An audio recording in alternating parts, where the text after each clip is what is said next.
Il est 15 heures. Merci si vous nous rejoignez sur Télé Djibouti pour suivre cette édition. Voici les titres de l'actualité. Saison de pluie sur l'ensemble du territoire national.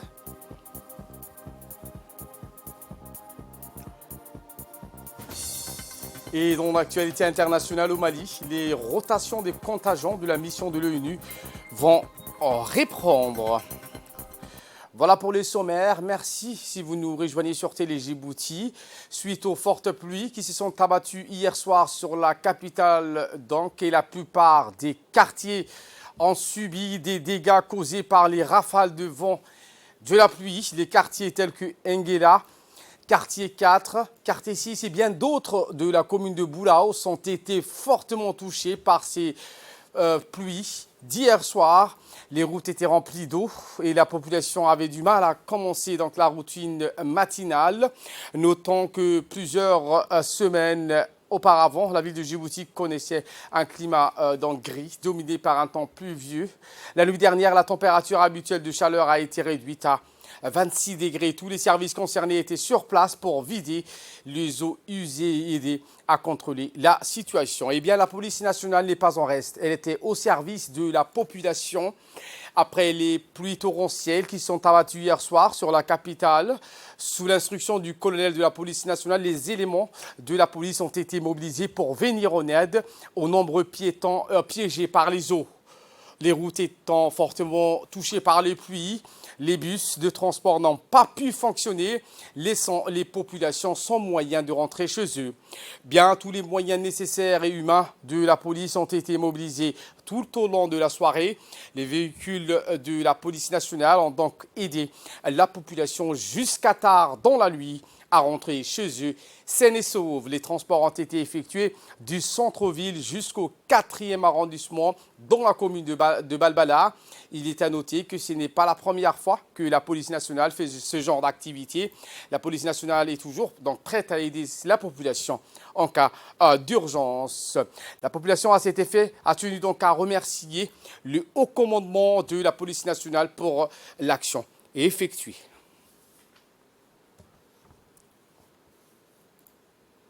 En ce qui concerne donc les régions de l'intérieur, notamment à Arta, dans la région, les pluies de saison de Karma ont arrosé toute la région avec des fortes précipitations, notamment à Ouéa, avec des écoulements de l'Oued par les eaux du Petit Bara et du secteur de Omar Diaga. Ces pluies donc, ont aussi touché des localités de Kourtimal, Galba ainsi que Karta et Leita.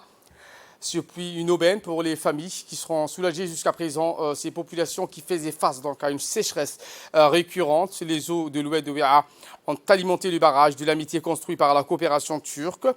Actuellement, c'est à peu près 10 000 mètres cubes d'eau qui sont stockés dans la ville de Ouéa. Les pluies ont causé des dégâts également avec une maison soufflée par le vent. Et donc on signale également deux blessés parmi la famille du lieu.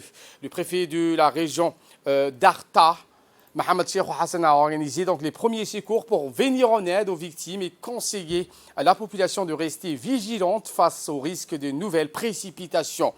Par ailleurs, la préfecture d'Arta demande aux usagers de la route nationale 1 de prendre des mesures préventives et de rester toujours vigilants face aux phénomènes climatiques qui génèrent donc des problèmes à la circulation. La ville blanche cette fois avec les pluies qui se sont également abattues dans la sous-préfecture de Dora, Ronda et du secteur de Ouéima. Hier, les pluies ont touché certaines de ces littorales. Après les précipitations, les retenues d'eau dans la sous-préfecture de Dora, qui a également bénéficié la population nomade qui souffrait également à beaucoup de ces aléas climatiques, notamment la sécheresse récurrente et le manque d'eau. La plaine de Balho, on découvrait également donc, de l'eau qui sont stockées. Les oueds sont en crue également dans le secteur de la plaine de Andaba et dans le secteur de Balho près de la frontière éthiopienne. Ces pluies donc, de la saison de Karma sont donc la bienvenue pour les familles de nomades qui sont donc soulagées par les problèmes de soif d'eau et la sécheresse récurrente, des précipitations qui ont touché aussi les secteurs de Garabti, entre le lac Assal et Balhour. Grâce à ces pluies, l'accès à l'eau sera rapproché pour les familles nomades. Auparavant, leur bétail était obligé de se déplacer sur des dizaines de kilomètres pour trouver de l'eau. Grâce à ces précipitations, le climat sera plus clément et les endroits touchés par les pluies de Karma, l'alimentation du bétail sera aussi améliorée avec la pousse des herbes et des plantes qui vont retrouver leur verdure.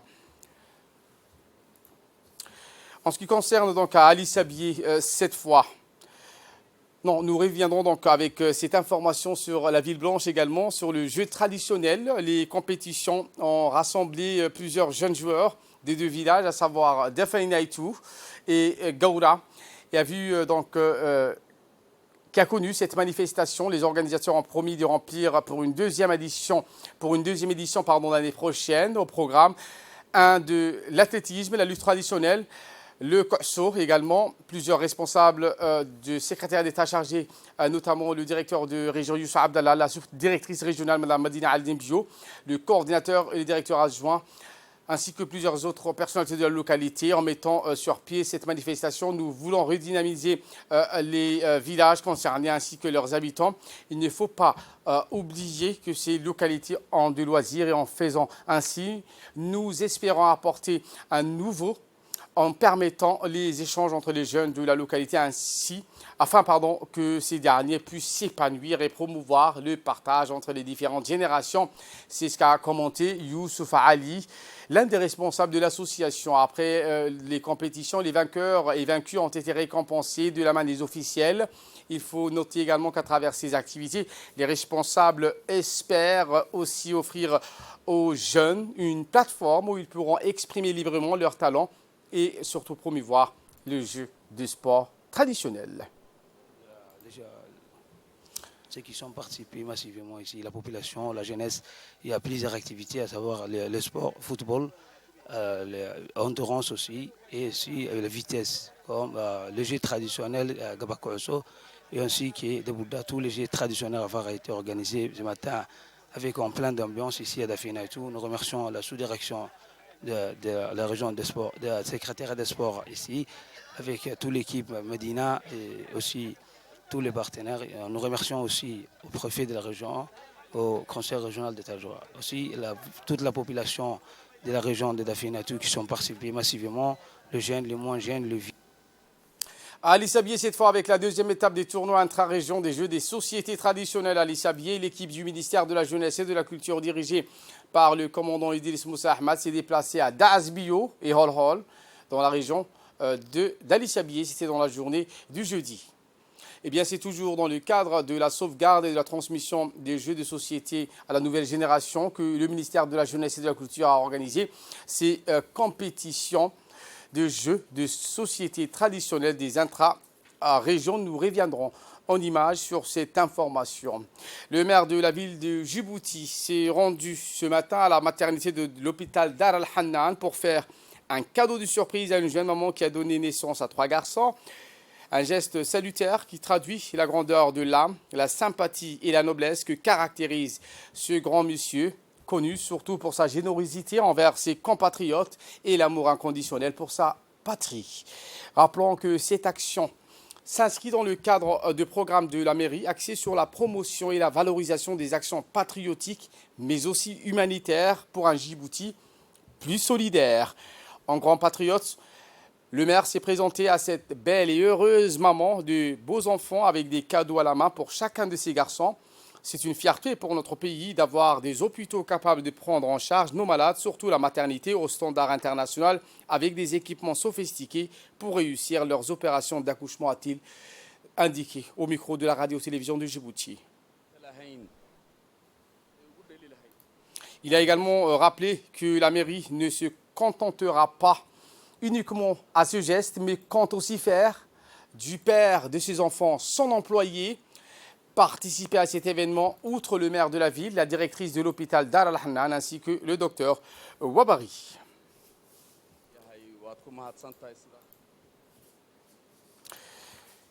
Konya vit au rythme de jeu depuis l'ouverture officielle. Des spectacles, des conférences sur le sport et des rencontres sportives ont débuté dans de très bonnes conditions. pour les compétitions sportives.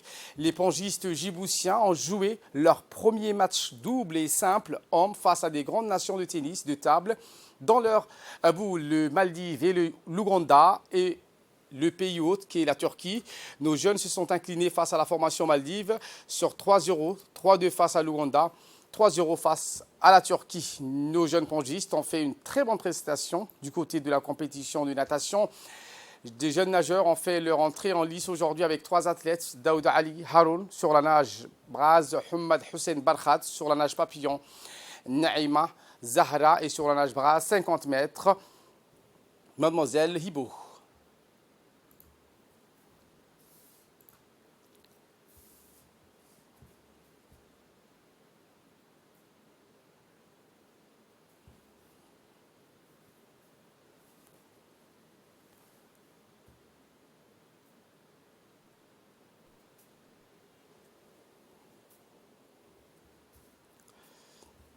Et dans l'actualité internationale au Mali, les rotations des contingents de la mission de l'ONU vont reprendre. Ces rotations des troupes de la mission de paix de l'ONU au Mali reprendront ce lundi. C'est ce qu'a déclaré un porte-parole de la mission un mois après que les autorités maliennes les ont suspendues.